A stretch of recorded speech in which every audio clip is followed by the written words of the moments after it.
Josie Sumner stood at the edge of 160 acres of good corn ground that early May morning, with a bag of wildflower seed in each hand, and her father looked at the 3 strips she'd marked through the middle of his best field like she'd asked him to burn money.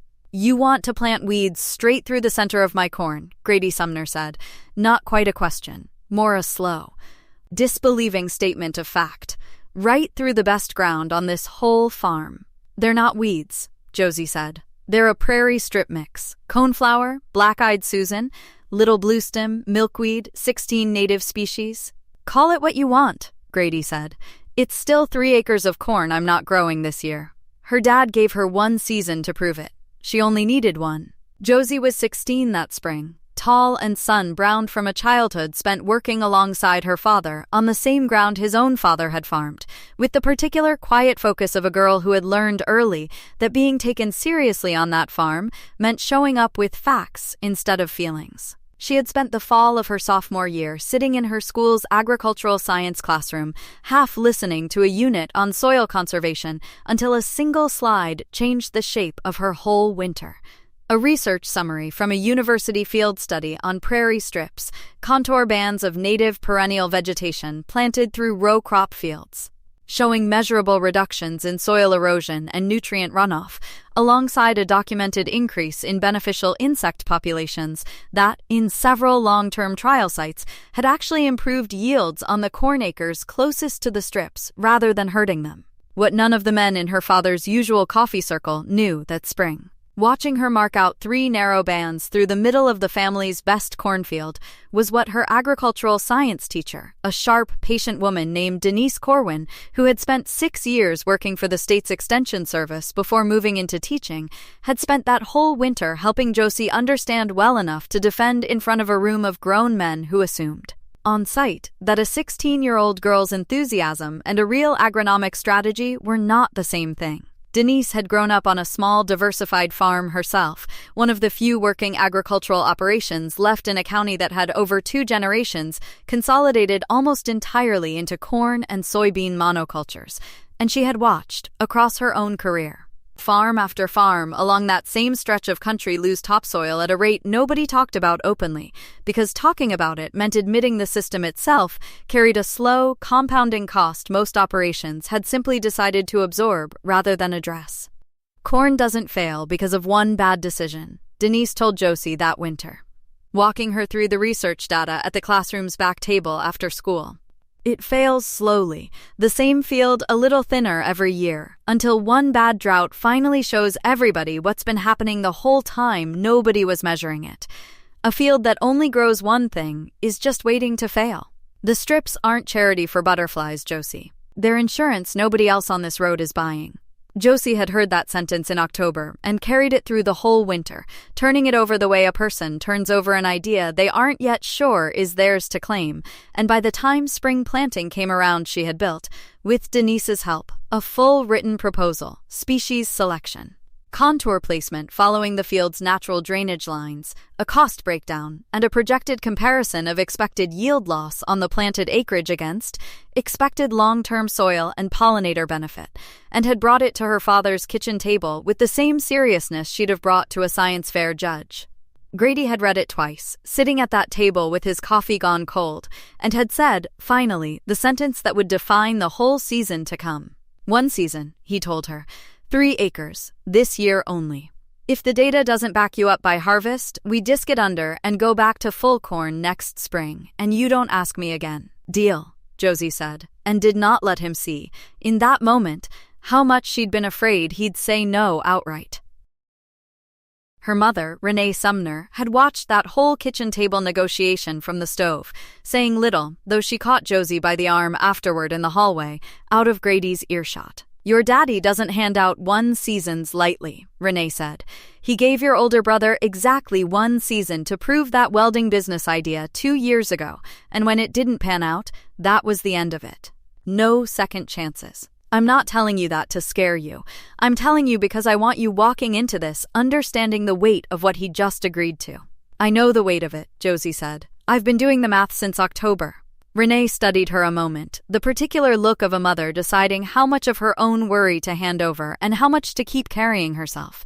Then make sure the math's airtight, she said, because your daddy will forgive almost anything on this farm except being wrong in front of the whole road. She planted the 3 strips herself that May, walking behind a borrowed native seed drill her father's neighbor, Chester Boyette, had reluctantly agreed to lend, following the contour lines she and Denise had mapped through the field's gentlest natural slope, 16 species of prairie seed going into ground that had grown nothing but corn and soybeans in rotation for as long as anyone on that road could remember. Chester himself stopped his truck at the fence line that same week, watching Josie finish the last strip, and said what most of the road would spend the summer saying in one form or another. Your daddy's letting you plant a butterfly garden in the middle of his best corn ground, Chester said, not unkindly, just certain. The particular certainty of a man who'd farmed that same corn and soybean rotation his whole working life and had never once seen a reason to question it. I lent you the drill because your daddy asked nice. But I'll tell you same as I'd tell him. That's 3 acres of income walking out the door for a strip of flowers. We'll know by harvest, Josie said.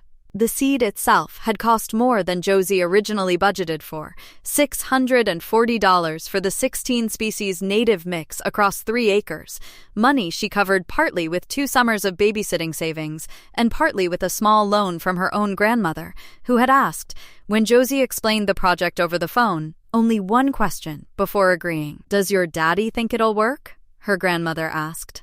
No, ma'am, Josie admitted. That's exactly why I'm asking you instead of him for the seed money.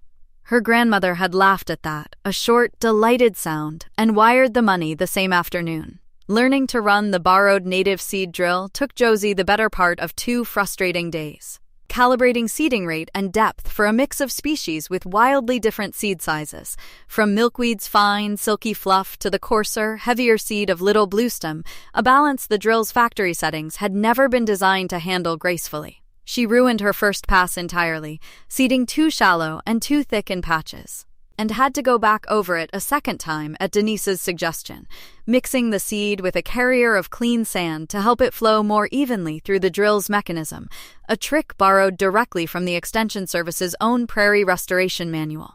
At the grain elevator that summer, where the road's farmers weighed in on anything worth talking about while their trucks queued for the scale, Josie's strips became a running joke that traveled faster than the actual growing season did.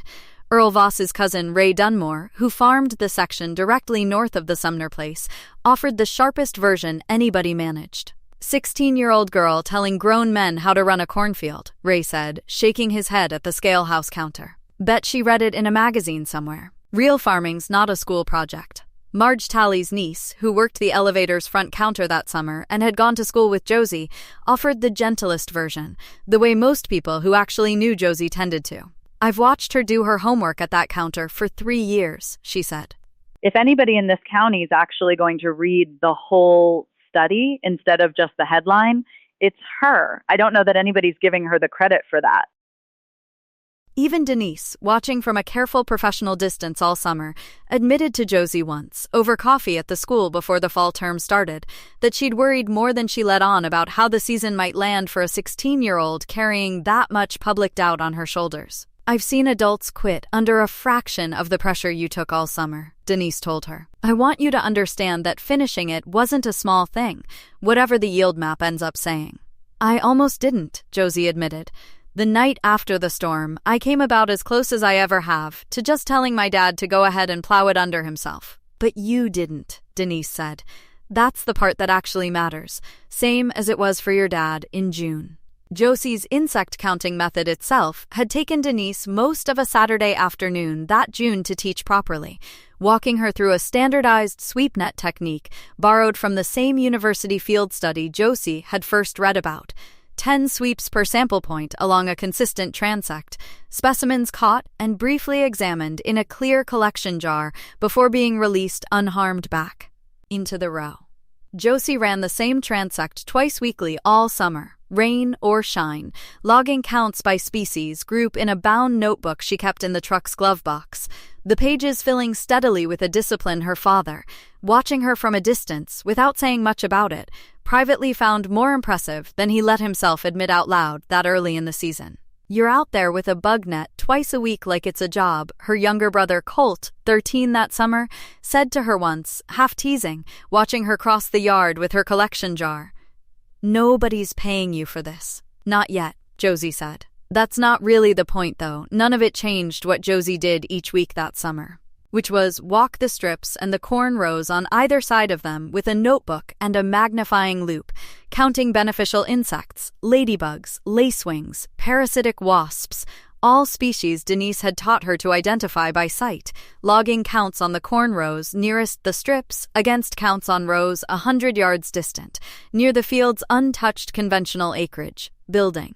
Week by careful week, the same kind of data set her written proposal had promised her father she would deliver by harvest. If you've ever held your ground on something everyone older and more experienced than you had already decided was foolish, you know the particular quiet a 16-year-old learns to carry through a summer like that, not stubbornness exactly. Just the plain decision to let the numbers answer the argument instead of arguing it herself every single week, at every fence line, in front of every truck window, slowing down just long enough to shake its head at her. The first near disaster came in late June, and it was not weather or pests that nearly ended the whole experiment, but her father's own doubt. Sharpened by a summer of fence-line ridicule he'd absorbed more of than he'd ever let Josie see directly.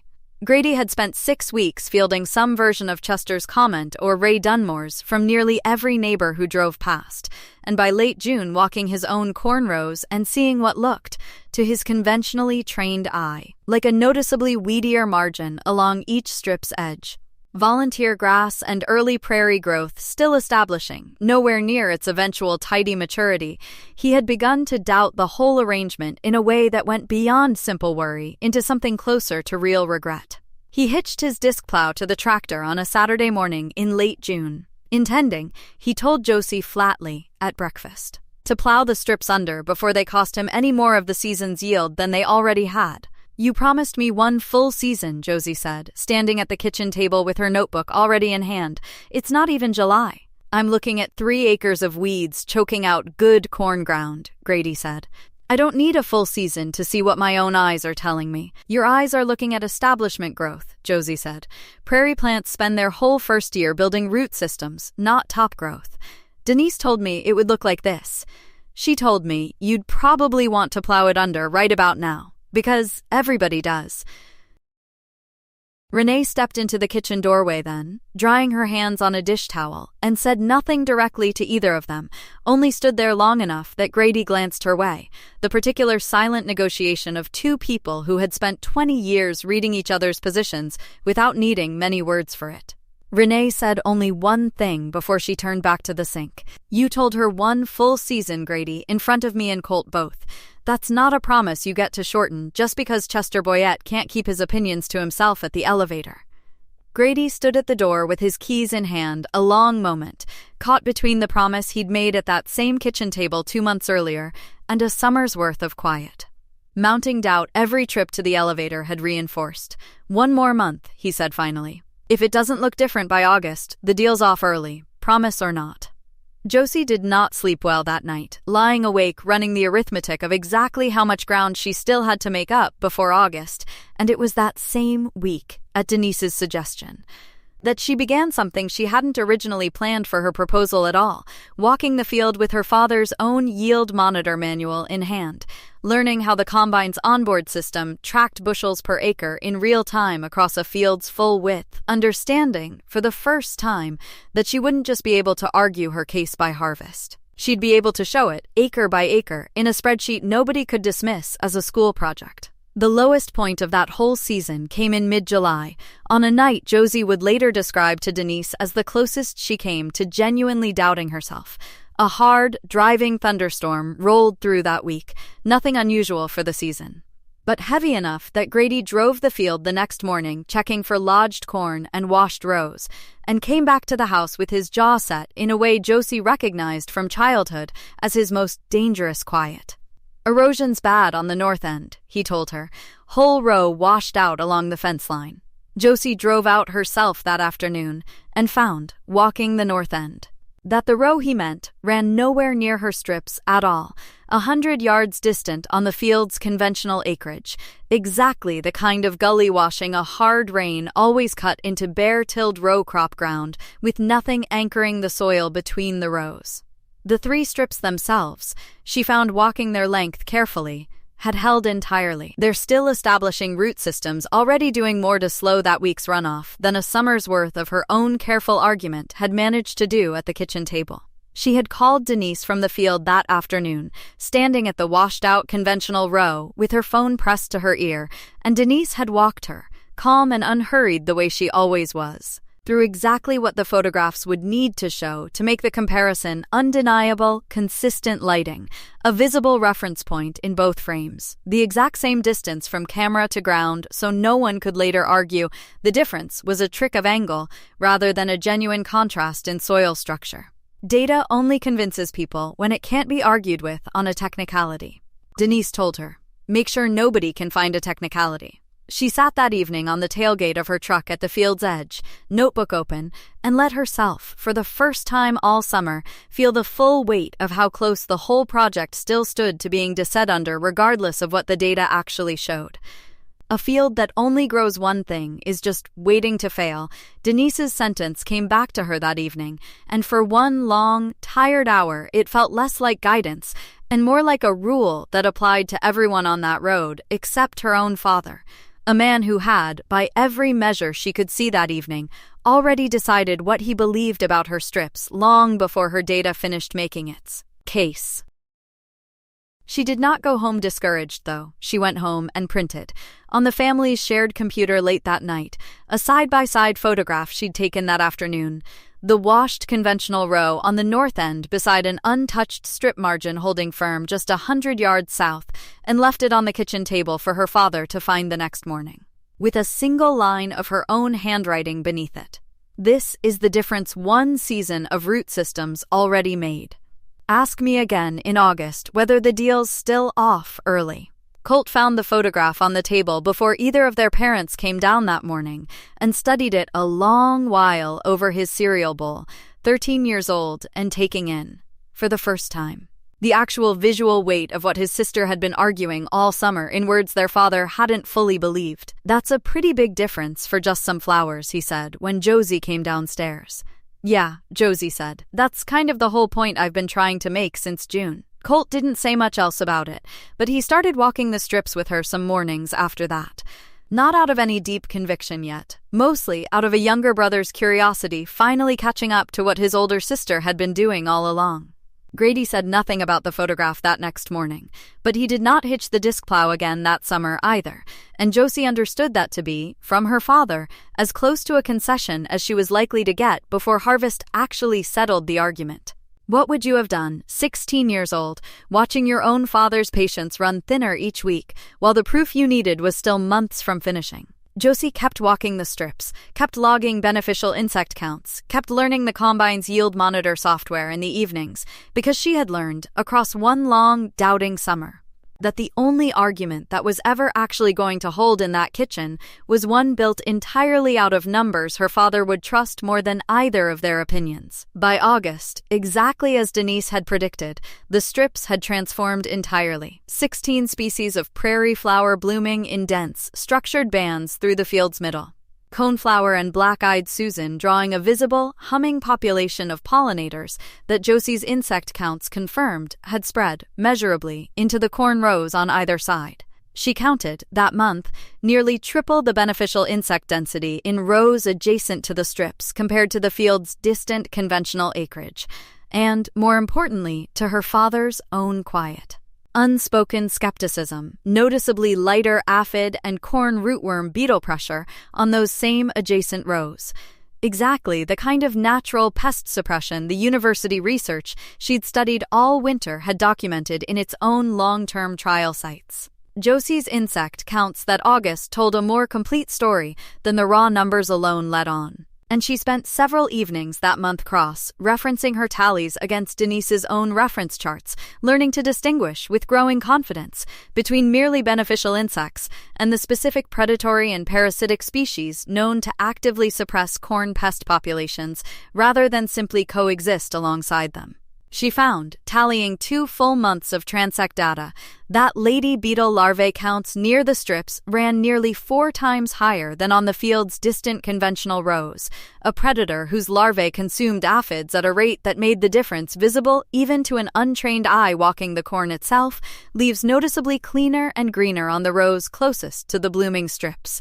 Chester Boyette drove past that August too, slower than usual, and stopped at the fence line for the first time all season without a single comment about butterfly gardens. "Never seen this many ladybugs in a cornfield in my life," Chester admitted, watching a dense cluster working the strip's edge. "Didn't figure that was the point of any of it, honestly.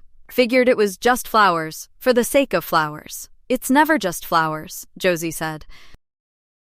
Harvest came in late September, and it was the combine's own yield monitor, the same system Josie had spent her evenings that July teaching herself to read, that finally settled the argument beyond any further doubt on either side. The 3 planted strips themselves, naturally, produced no corn at all, a real and honest cost of just under $2,200 in lost grain revenue across those 3 acres at that season's market price. But the yield map printed out afterward told a second story layered directly on top of the first. Corn rows within roughly 60 feet of any strip edge yielding, on average, 6 bushels per acre higher than the field's distant conventional rows, a gain large enough, once multiplied across the acreage actually benefiting from that edge effect, to offset more than half of the strip's own direct cost in lost grain, with the beneficial insect suppression of pest pressure doing quietly, all season, exactly what the university research had promised it would. Learning to read the yield monitor's raw output had taken Josie most of July, working through the combine's operator manual at the kitchen table some evenings after her insect counts were logged, teaching herself how the machine's onboard sensors correlated GPS position against real-time grain flow to build a bushel per acre map of the field down to individual passes. She practiced that summer on old yield data from previous seasons her father had never once looked at closely, learning to filter out the noise of turn rows and header overlap until the numbers that remained told a genuinely clean story rather than a misleading one. A distinction Priya Anand would later tell her most amateur analyses got wrong entirely. Harvest morning itself arrived cool and clear in late September, and Josie rode in the combine cab beside her father for the first pass through the field, watching the yield monitor's real-time display update row by row as the header cut through corn that had, only months earlier, drawn nothing but doubt from every truck window on that road. Neither of them said much during that first pass, the cab's engine noise too loud for easy conversation, though Josie caught her father glancing at the display more than once, his jaw working the particular way it did when he was doing arithmetic he didn't yet want to say out loud. Grady sat at the kitchen table that October with the printed yield map spread in front of him, running his own calculator over numbers his daughter had already run twice, and said very little for a long while, the particular silence of a man reconciling a season's worth of doubt against a spreadsheet that simply would not argue back the way his own worry had all summer. "Net costs about $900, he finally said, once you count the yield bump on the border rows. That's a lot less than I was bracing for back in June. That's just this year," Josie said. Denise says the soil and erosion benefit compounds. Strips get more effective every season they're established, not less. And that doesn't count what we could earn selling native seed off them in a couple years, once they're mature enough to harvest for it. Prairie seed sells for real money to conservation nurseries and roadside restoration projects, once the plants are established enough to produce a real harvest. Grady turned that idea over a moment, the particular look of a man recalculating a whole balance sheet in real time. "So it's not just an expense that breaks even eventually," he said. "It's an actual second crop, once it's grown in." "That's what Denise has been telling me since October," Josie said. "I just needed a harvest before you'd believe the rest of it." Grady looked at his daughter a long moment across that kitchen table, the same table where he'd told her one season, promise or not, and something in his face shifted in a way Josie recognized, having watched him make hard decisions about that farm her whole life. "I gave you one season to prove it," he said. You proved it faster than I expected, and I owe you an admission I wasn't planning on making back in June. I was ready to plow those strips under out of pride more than data. Chester's ribbing got under my skin worse than I let on. You didn't, though, Josie said. That's the part that mattered. Barely, Grady said, and it was as close to an apology as he was ever likely to offer, delivered the same plain, unadorned way he offered most things that actually mattered to him. Renee, standing at the counter through most of that conversation, finally spoke once Grady had gone quiet over the spreadsheet. You know what strikes me, she said, is that neither of you actually raised your voice through any of this. All summer, every argument at this table, and not once did it turn into shouting. I don't know that I can say that about most disagreements on this farm. She never gave me an opening to shout, Grady admitted. Every time I got worked up about it, she just handed me another page of numbers instead of an argument I could actually push back against. That was mostly the point, Josie said, and allowed herself, for the first time all season, something close to a real smile at her father's expense. Denise brought a colleague from the State Extension Service out to walk the field that same October. A soil scientist named Priya Anand, who had reviewed Josie's full dataset, the insect counts, the yield map, the erosion photographs, with the kind of careful attention Josie had spent all summer hoping some adult outside her own kitchen might eventually give it. This is one of the cleanest amateur field trials I've reviewed in years, Priya told her, standing at the strip's edge with the yield printout in hand. Most farms that try this do it at a much larger scale, with far less careful measurement, and the data ends up too muddy to actually prove anything either way. You isolated your variables like someone with formal training would have. That's not luck. That's discipline most working farmers don't have time to apply to their own fields. Priya spent an extra hour that afternoon walking Josie through what a longer-term monitoring protocol would actually require if the field were formally adopted as a research site. Quarterly soil sampling to track organic matter and water infiltration rates over time. Continued insect transects run to a standardized university schedule rather than Josie's own self-taught method. And a data-sharing agreement that would let other county extension offices access the results as they accumulated. Josie listened to all of it with the same careful attention she'd once given her own agricultural science teacher's first slide about prairie strips a year earlier, understanding, somewhere in that hour, that what had started as a single season's argument with her father had quietly become something with a much longer horizon than either of them had originally imagined at that kitchen table in February. The state extension office asked, that same visit, whether Josie would be willing to let her 3 acres serve as a documented case study for other farmers in the county considering the same practice, data collection continuing under Priya's formal supervision for the following 3 seasons, an offer Grady agreed to without hesitation this time. The same man who'd hitched a disc plow in June, now signing a multi-year research partnership without a second thought.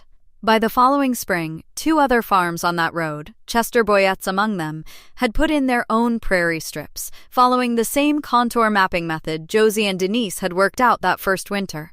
And it was Chester, standing at the county fair that summer beside a small extension display featuring Josie's original yield map, who told anybody willing to listen exactly what had changed his mind. I lent that girl a seed drill thinking I was doing her daddy a favor, Chester said. Turned out, I was getting a free look at the best agronomy lesson anybody's taught on this road in 20 years. And I didn't even know I was taking notes until my own strips went in the following spring. Chester's own strips, planted the following spring under Josie's guidance, went in along contour lines she helped him map herself one Saturday afternoon, walking his acreage with the same drainage reading method Denise had first taught her. And he called her that June, gruff and a little embarrassed about needing a 16-year-old's advice. To ask why one section of his planting looked patchier than the rest. Josie drove out that same afternoon and found the seeding rate uneven along that stretch, the same calibration problem she'd fought with her own borrowed drill a year earlier, and walked him through the sand carrier fix Denise had once shown her, a small act of teaching passed forward exactly the way it had first been passed to her. Funny, Chester said, watching her adjust his drill's seed metering. A year ago I was telling your daddy this was a fool's errand. Now I'm calling you for help fixing my own planting. That's usually how it goes, Josie said. Took me a whole season of my daddy almost plowing mine under before anybody believed me either. Josie was 17 that fall. One full season past a kitchen table conversation that had nearly ended before it started, and she still walked her strips most mornings before school, notebook in hand, counting insects and checking soil moisture the same careful, unhurried way she had all that first doubting summer. She had started that same fall, helping Denise teach the agricultural science unit that had first shown her the research a year earlier, standing in front of a new class of sophomores with the same slide that had once changed the shape of her own winter.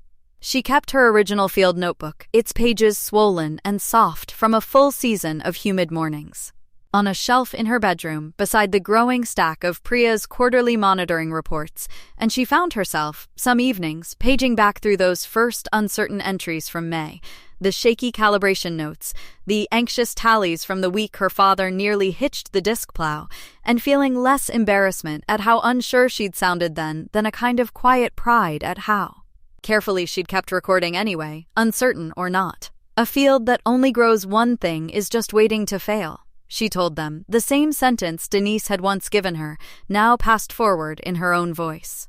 The thought carried none of the doubt it had carried the night she'd sat on a truck tailgate, wondering if her own father would ever actually believe her before the disc plow won the argument first.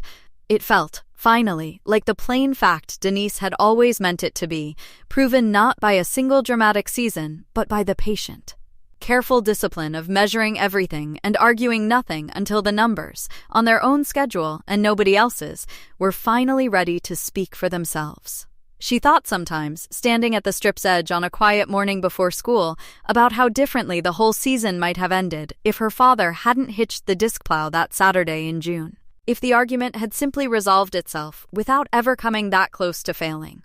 She decided, turning it over, that the near loss had mattered as much as the eventual proof, because a promise that costs nothing to keep rarely teaches anybody involved much of anything, and her father's willingness to sit with his own doubt long enough to let the data finish its case, even when every neighbor on that road was handing him an easier excuse to quit early, was its own kind of lesson she suspected he'd never fully admit to learning. That's the whole of it, and maybe the only lesson worth keeping from it. The road hadn't doubted Josie because any of them were cruel, exactly, or because they wished her project any real harm. They doubted her because 3 acres of flowers in the middle of good corn ground looked, from a truck window, like exactly what it appeared to be. A loss, a mistake, a teenager's idea with no real weight behind it. But the numbers that finally silenced every doubter on that road were never loud about it. And they didn't need to be. They just kept showing up, acre by careful acre, week after patient week, until nobody left standing at that fence line could argue with what the field itself had already, quietly, decided to prove. She thought, too, about Denise, standing at a classroom whiteboard a year earlier, showing a room of half-listening sophomores a single research slide most of them would forget by the following week, unaware that one of them had been quietly building, ever since, an entire season's proof out of it. Teaching, Josie understood now in a way she hadn't at 15, was mostly this: planting something in someone without any guarantee it would ever take root, and trusting, the same way her own strips had trusted a summer of doubt, that patience alone was sometimes the whole of the method. If you've ever held your ground, quietly and patiently, on something everyone older and more experienced than you had already dismissed, tell us where you're listening from, and about the person who first taught you to trust the patient data over the loud, easy doubt. If this story found you today, share it with somebody who's still proving their own quiet, patient case, one careful season at a time, one honest number at a time, regardless of who's shaking their head from the road. Whatever ground you're standing on tonight, whatever quiet argument you're still building case by careful case, may your numbers come in exactly the way hers did, and may the people who doubted you come around with open eyes instead of closed minds, in their own good time, on their own honest terms.